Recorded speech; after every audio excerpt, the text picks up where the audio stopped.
Bien, en este video entonces vamos a terminar de hacer la parte de identificación de colisiones para hacer que la serpiente identifique cuando la cabeza choca con otra parte de su cuerpo.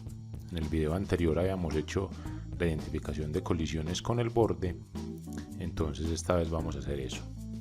Entonces, lo primero que tenemos que hacer es que tenemos que crear un método en la clase cabeza que nos permita decir si la cabeza se puede mover o no dependiendo de la rotación que tenga, ¿ya?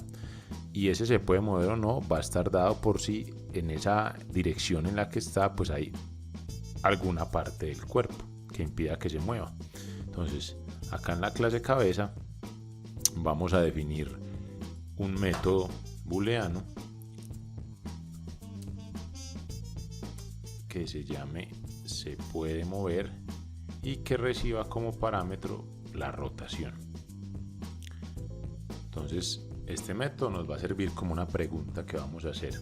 Listo, entonces en este método vamos a crear acá una variable que es donde vamos a identificar el objeto con el que puede estar colisionando y vamos a hacer unas preguntas para las rotaciones. Entonces cuando la rotación sea 0, es decir, cuando esté moviéndose hacia la derecha la cabeza de la serpiente, entonces vamos a tratar de identificar si en esa dirección hay un objeto. Para eso utilizamos el método getOneObjectAtOffset,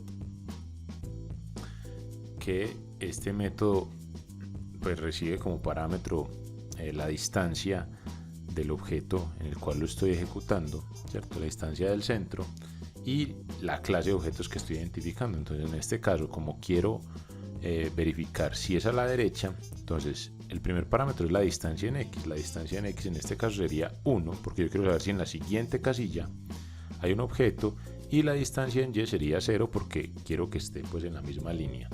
Y el objeto pues será un objeto de tipo parte serpiente.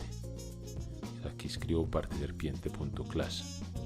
Entonces esto verifica si hay un objeto y en caso de que ese objeto exista, pues me lo va a guardar aquí en esta variable, ¿ya?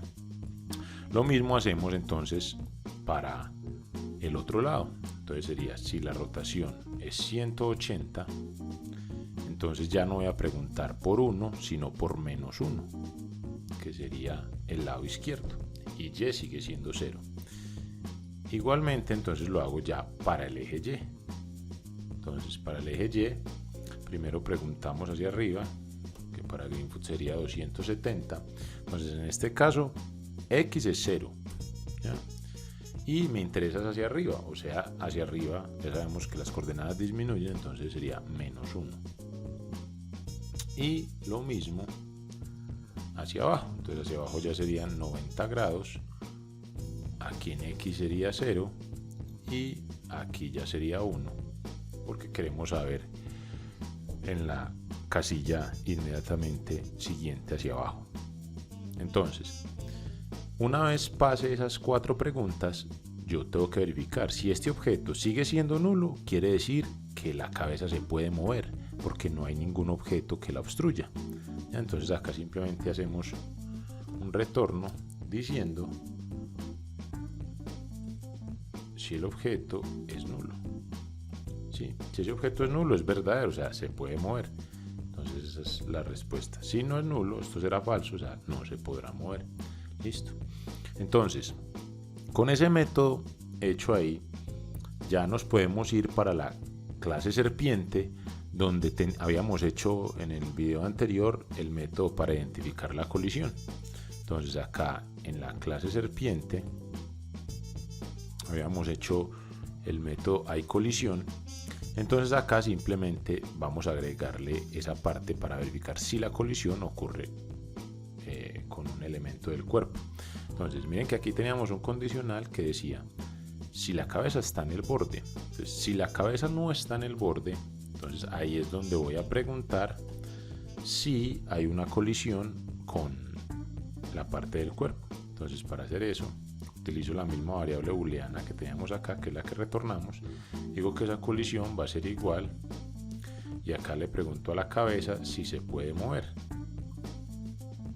mover en la rotación en la que esté. Entonces cabeza.getRotation, eso me devuelve la rotación, y le pongo la negación al principio porque pues este método me vuelve verdadero si se puede mover, ¿ya? Y si se puede mover no hay una colisión, por eso le pongo la negación. Y si no se puede mover, sí hay una colisión. Entonces la negación me permite obtener el resultado que busco, ¿ya?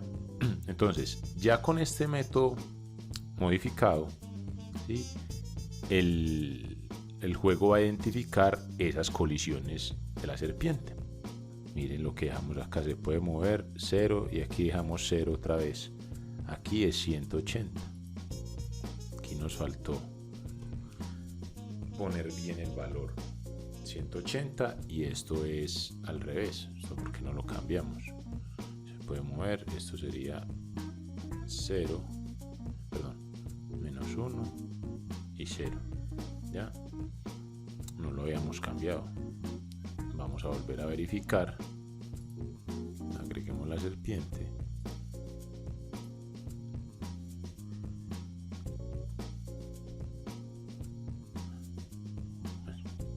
Vamos a hacer algo mejor. Vamos a agregarle aquí a la serpiente un cuerpo un poquito más largo para que podamos verificar eso más fácil, porque nos estamos complicando. Vamos a ver la serpiente, ahí está más larguita. Listo, entonces en este caso si yo bajo, ahí se choca y paró. Listo. Si vuelvo y le agrego, voy bajando por el lado izquierdo, se choca y paró. ¿Ya? Entonces ahí ya tenemos para arriba, por el lado derecho, se choca y paró. Listo. Entonces ahí ya tenemos la colisión en el mismo cuerpo de la serpiente. Hay algunos errorcitos ahí que hay que verificar, ¿cierto? Para que la serpiente no se cruce por encima de su cuerpo, ¿cierto? Como vimos en algunos casos, de pronto era pues por el error que teníamos ahí, pero eso lo verificaremos más adelante. Por ahora, ya entonces dejemos esta parte de las colisiones de la serpiente así, y ya en el siguiente video lo que vamos a hacer es hacer que la serpiente crezca. O sea, vamos a volverla a iniciar con una longitud de 3, pero cada vez que se coma un ítem, entonces vamos a hacer que el cuerpo de la serpiente se vaya alargando, ¿sí? Para hacer que el juego sea un poco más difícil, que en eso radica pues la dificultad del juego de la serpiente. Listo. Entonces lo haremos el próximo video. Nos vemos entonces.